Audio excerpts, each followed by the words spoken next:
Oh, we live in a very difficult times. After 2 years of pandemic, a war broke out in Ukraine, in the heart of Europe, bringing energy crisis, humanitarian crisis, and food crisis.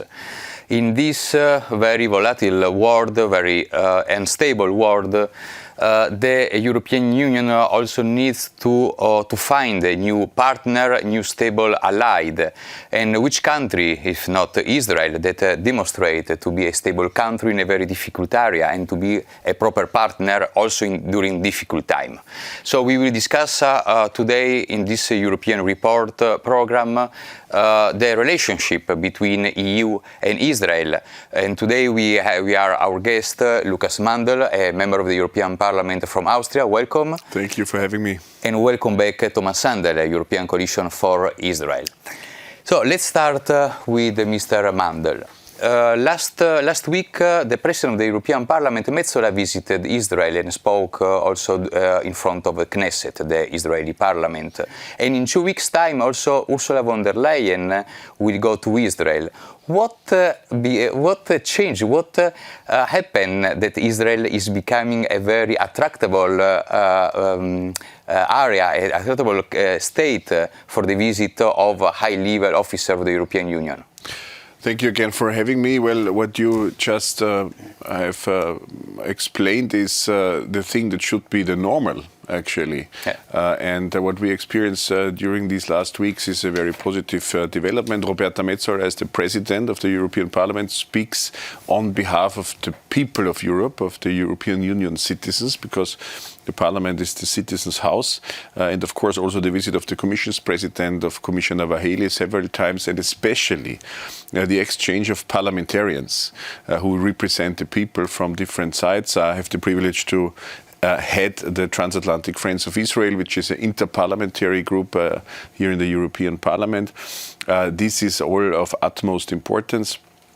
Roberta Metsola also visited Yad Vashem, and I'm sure also the others will commemorate the victims of the Holocaust, the Shoah, which is of utmost importance for me as an Austrian and for all Europeans. It's so important that we strengthen our ties with our most important allies, especially in these crucial times we live in today, due to war on European soil and many other tensions on the planet. And it's clear that Israel is in the Middle East our only partner with democratic structures and rule of law, values oriented on the so-called political West, on the part of the free world. And this is why we have to stick together and figure out more and more in what fields we can work together. Of course, Israel is a security provider. This is something we should always emphasize and understand and cooperate also in that field. But there are many other fields like innovation, like academia, like even tourism, where the ties between Europe, the European Union and Israel, but all Europe and Israel should be strengthened, and this is what each and every level of European Union representatives should contribute to. That's very interesting, because you touch a very crucial topic, the innovation, because during the pandemic we have seen that probably we, as a European, we moved some strategic production to China that demonstrate not to be a reliable partner for Europe. So that's also Israel can play a very important role on this. Yeah, reliability, this is exactly it, what you have just mentioned. We have a globalized economy, a globalized world in some respect. We have not everywhere the same approach to human dignity or individual freedom, which is the core part of the values we try to conduct here in Europe and in other parts of the free world.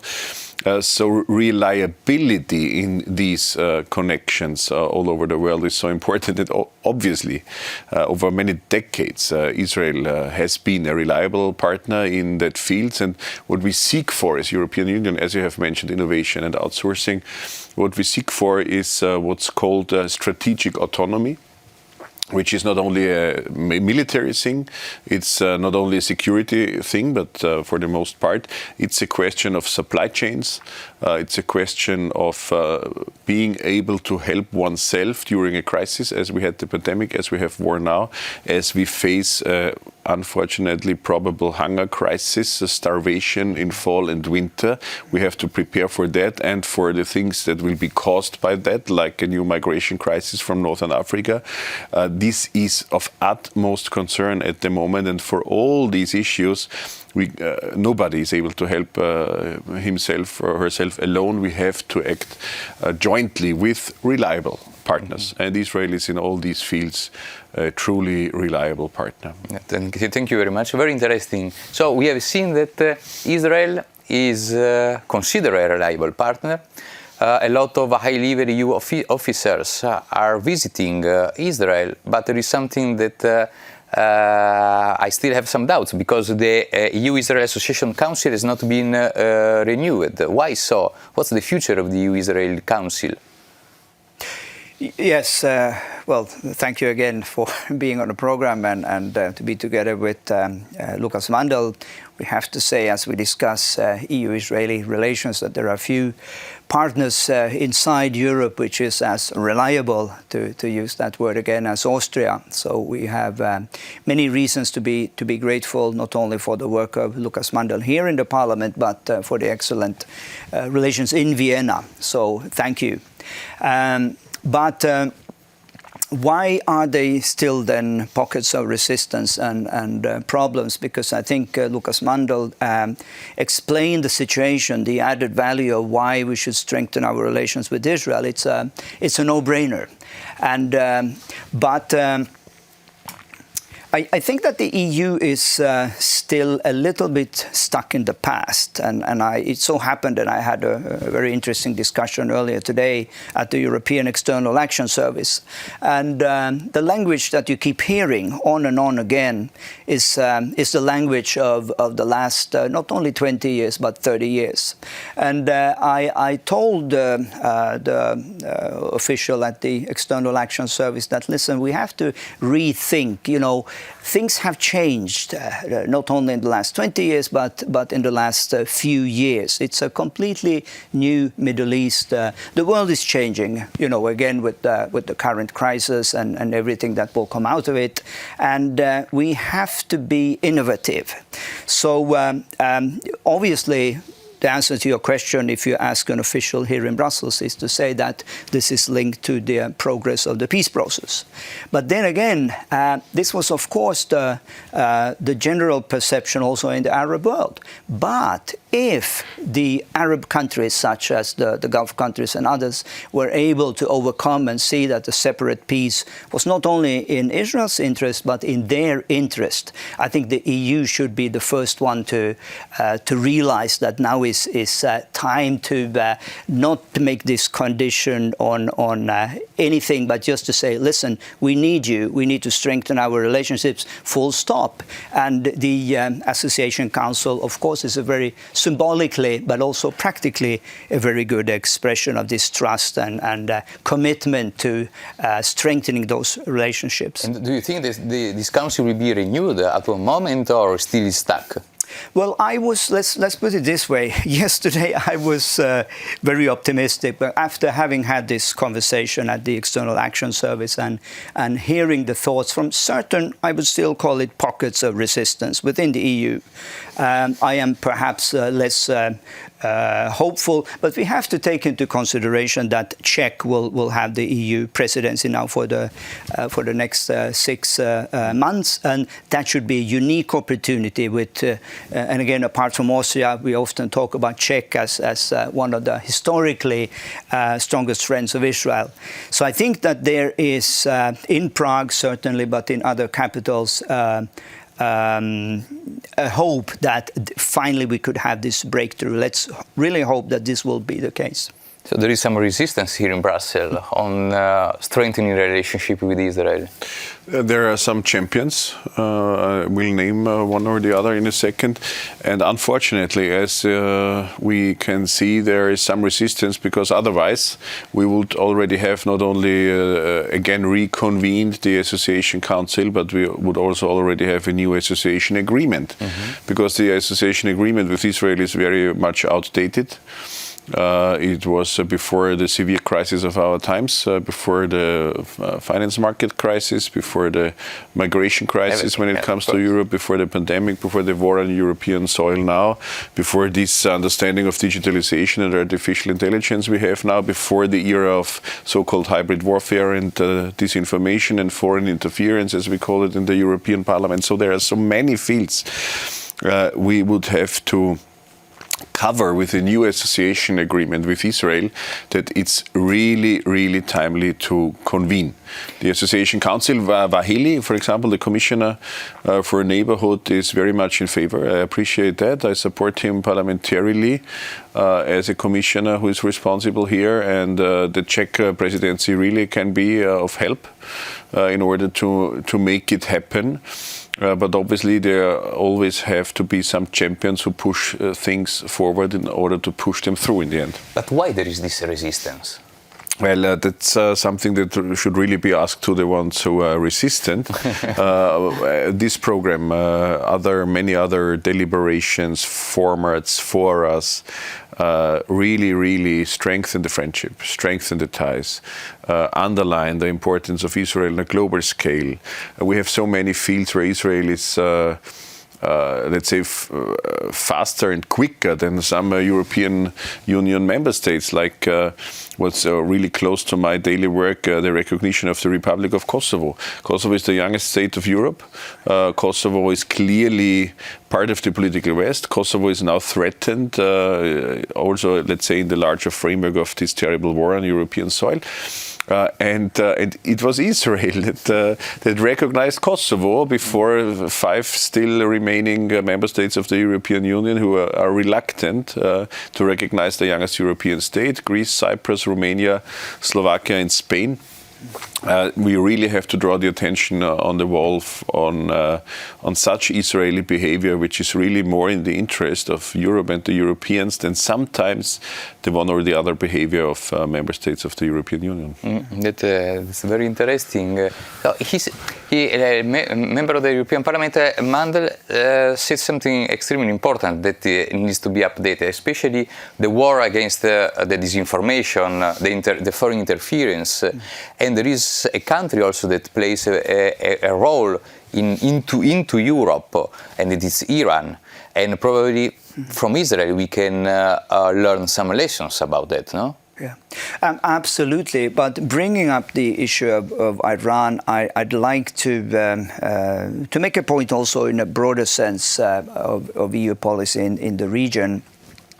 Because I mentioned the Abraham Accords and the historical rapprochement between Israel and Sunni Muslim states that no one would ever have dreamed of. But still, I think there's a certain reluctance and coldness in Brussels, perhaps partly because of the fact that it was not initiated in the right capital. They came along only once it was fait accompli. But also that there is this, I think, sometimes unrealistic perception of, what kind of countries can be engaged with. And I would say in the Middle East we have 2 types of countries today. We have those who are clearly becoming a regional, a cause of regional unrest and crisis, such as Iran and her allies.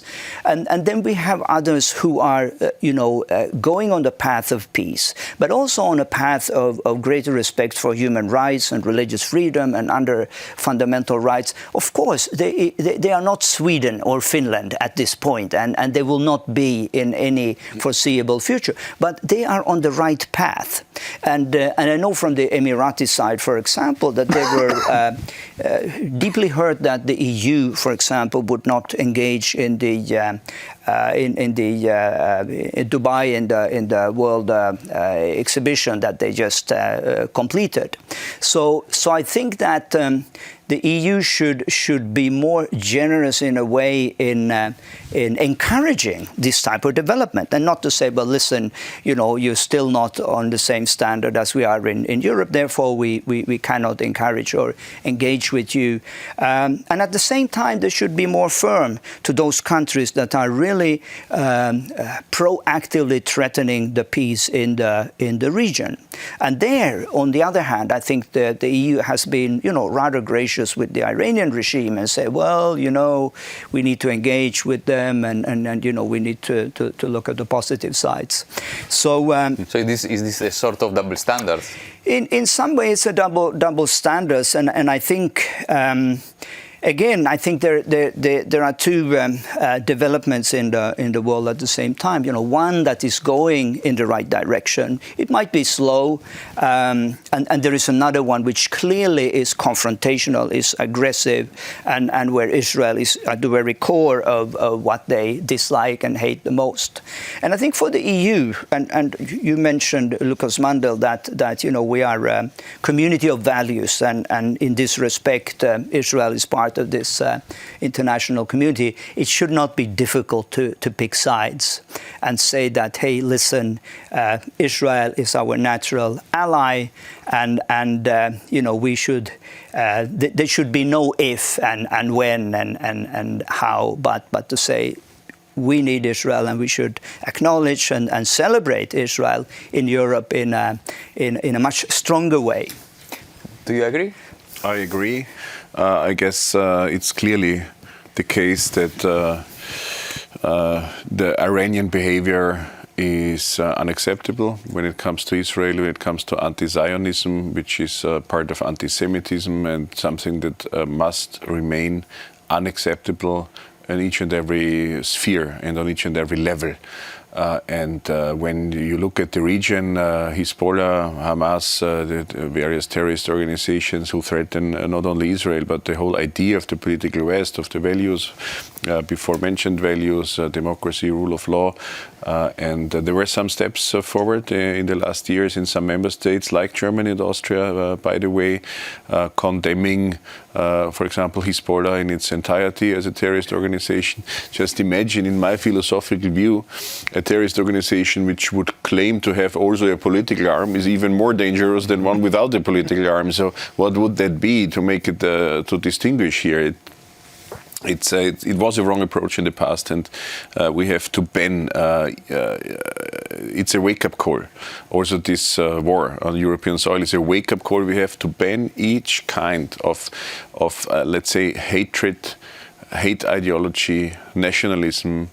Let's say, conflicts to irrational issues like ethnicity or religion or whatever, and especially we have to ban each kind of anti-Semitism, because when we talk about foreign interference, when we talk about disinformation, when we talk about what conspiracy theories do to our societies, they are extremely harmful.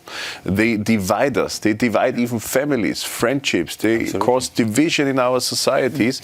Then we also know, and we have to consider, that over centuries, in a very, very harmful and destructive way, anti-Semitism came along with conspiracy theories. So this method is really poisoning our societies and even children when it comes to textbooks in Palestinian areas and so on.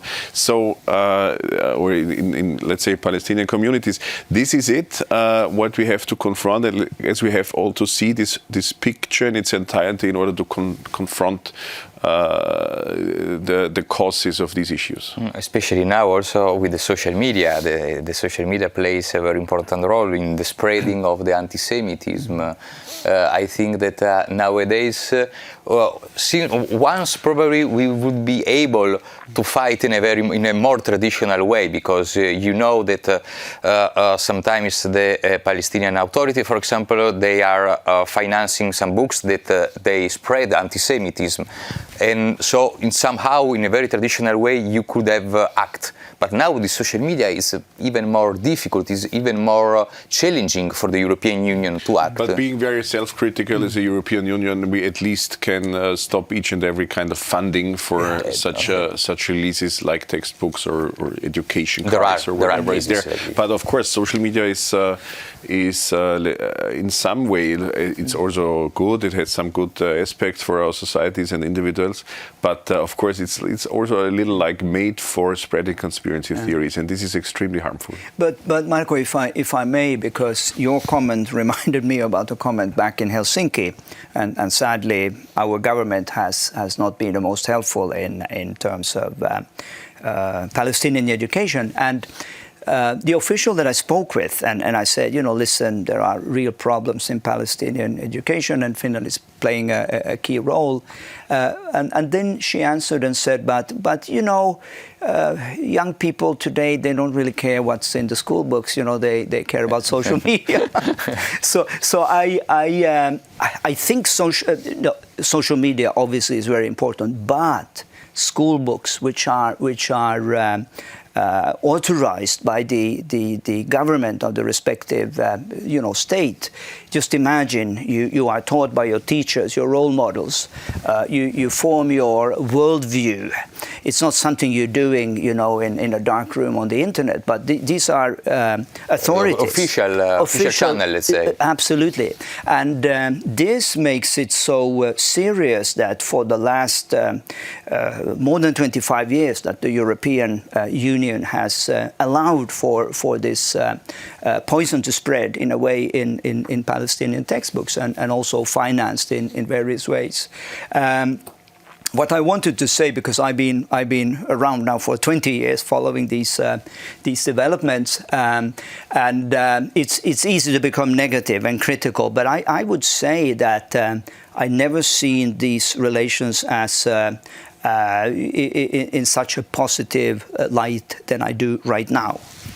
And I think part of it, of course, is people like Lukas Mandl here in the European Parliament and others who have raised the critical issues. And on the textbook file, I think there's more or less a consensus now to say that, listen, we cannot allow for this to continue. The question is more, well, how do we create change? Is it through conditionality again? Is it just by dialogue?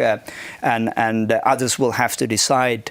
But I think it's important to say that at the moment, and that may also have to do with the composition of the current government in Jerusalem, of course, but also external factors, as you mentioned, that no one can predict the future. But as we speak, I think these relations are warm and perhaps the best in these 20 years that I have followed. Is there, but considering also the past, okay, so we have a positive perspective that is good, but in the past, did the EU has had responsibilities in this for not playing a role to ban the textbook in the Palestinian? Well, this is a huge question and a huge issue. I ran for several elections with the claim to contribute to Europe with more strength to the outside, due to obvious reasons, because strength to the outside means security to the inside, means preserving freedom to the inside, means preserving our proper dwelling, wealth, and so on, and also means contributing to the world in a cooperative way. I strongly believe in this way of cooperation of the European Union. The cooperation made us peaceful and strong to the inside. This is what this unity of the European Union is about, and the cooperative approach must also be the one globally, but not naively. Yeah. That means others seek for confrontation. The Kremlin is not only seeking for confrontation, but doing it now very bloody in a war with war crimes and so on. But also others seek more for rivalry and confrontation than for cooperation. Okay, this is the given situation. Anyway, we should remain on this path of cooperation. But this is in the first place true for the ones who are reliable. And strength to the outside means that is the largest contributor to development aid on the planet, and that's the European Union, and that's the framework that makes understandable why, for example, the European Union funds textbooks in any place on the planet.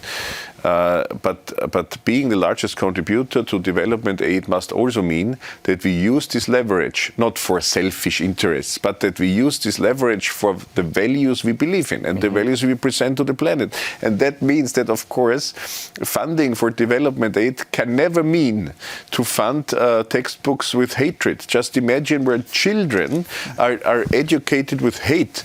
It's really, really bad, and this is of utmost concern for me, that there are many children in the world who have hatred language in their education, or even no education at all.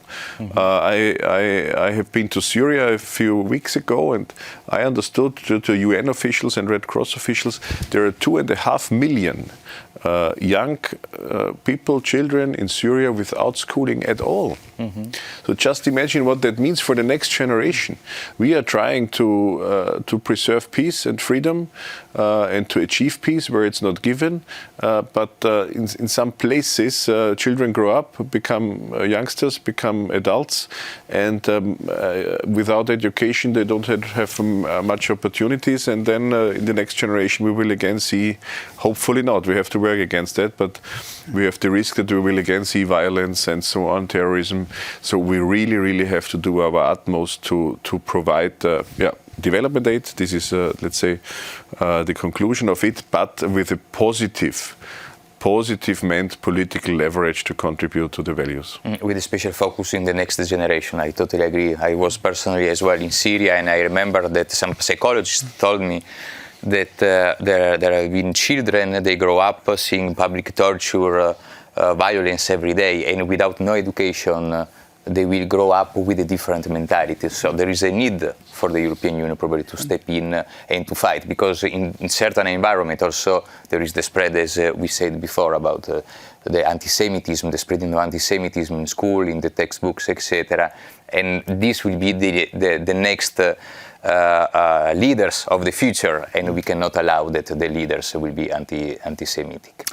I completely agree, and I think responsibility for such an important actor in humanitarian aid around the world is a key word. And again, I think in this program sometimes we can be even overly critical of the European Union, but of course this is the other side. I mean, all the good things that they are doing and spreading around the world, and.